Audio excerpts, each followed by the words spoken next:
I'm Niles Burbank. I'm the AMD Representative of the PyTorch Foundation, and I'm pleased to be here today with Jeff Daly, a software fellow at AMD. So to begin with, Jeff, I was hoping maybe you could tell me a little bit about your personal connection to the PyTorch project. I've been involved with the PyTorch project for over 5 years for AMD. I was the PyTorch technical lead for a long time. I saw PyTorch through from not having any ROCm support all the way through being the only other GPU vendor to have support officially on PyTorch.org. So that goes back to probably 2017, 2018, sometime around then? Around 2018-19, yeah. Okay. And when we fast forward to more recent editions of PyTorch, Triton is an important element in the whole PyTorch workflow since PyTorch 2.0. AMD GPUs are supported in upstream Triton, but before we get into more details about other Triton developments, maybe you could start by explaining just what is Triton exactly? Triton is a domain-specific language as well as compiler. It allows us to get past the CUDA mode, so to speak. We don't need to rely on porting CUDA kernels to HIP. We can just write our kernels in this domain-specific language, compile them directly for our GPUs, and we get really good performance out of it too. Which is very exciting for a number of reasons. But going from there to a relatively new development, which is AOTriton, how does that connect to Triton more generally? So what we loved about Triton, with it being highly performing, very versatile, very easy to develop kernels quickly, we wanted to leverage everything about Triton, but use it as an ahead-of-time compiler. So Triton, as it's used today in PyTorch 2.0, is a just-in-time compiler. It has a lot of great features.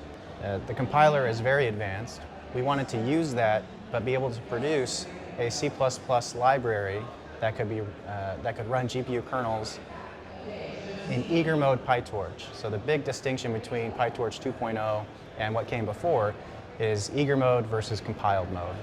And so compiled mode gives us a lot of great performance, but we still want to be able to run what everyone is used to that gives you the great hackability in PyTorch because it's all Python based.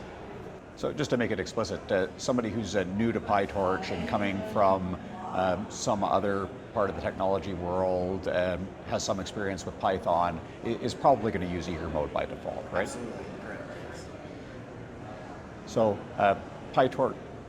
So Triton is typically thought of as a just-in-time language, but AOTriton is a truly compiled language, is it? That's right. So we're using the same Triton compiler ahead of time to produce another ROCm library. So we have HipBlast, HipFFT. We now can use AOTriton to produce a scaled dot product attention kernel. The most popular implementation of that would be flash attention, which is well known, very popular. We can leverage Triton and all the development that goes into it. So we have a large Triton development team. Triton also depends on our AMD Clang compiler, our LLVM support.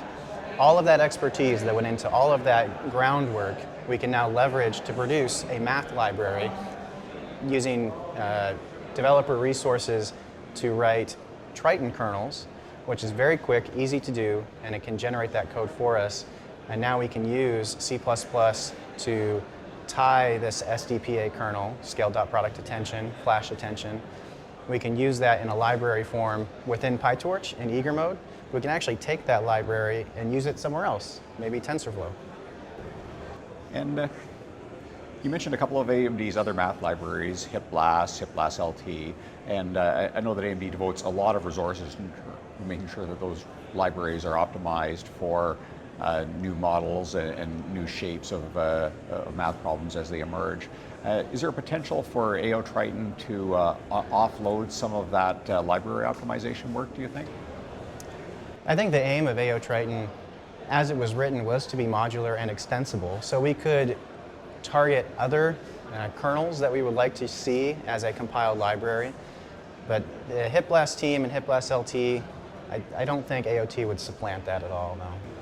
Thinking of the bigger picture, are you able to sort of frame Triton and AOTriton in the broader context of development and deployment of generative AI models and some of the large language models that are in the headlines lately? Sure.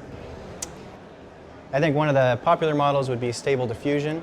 That really depends on scale.product attention operator from PyTorch.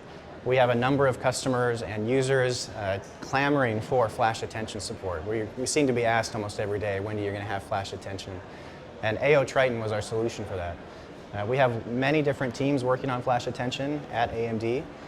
AOTriton was our ability to get full unit test coverage within PyTorch. There are over 20,000 unit tests for SDPA. It's a very important operator. And getting both full coverage in unit tests as well as a high-performing kernel really unlocks stable diffusion. And for somebody who's starting out with PyTorch, is it mandatory that they make use of AOT? No, it's an optional component. If you don't need scale.product attention, then you won't ever use it. And for somebody who does want to take advantage of it, what do they need to do in order to make use of the capabilities of AOT? I'm assuming that a standard pip install of PyTorch doesn't quite cover it.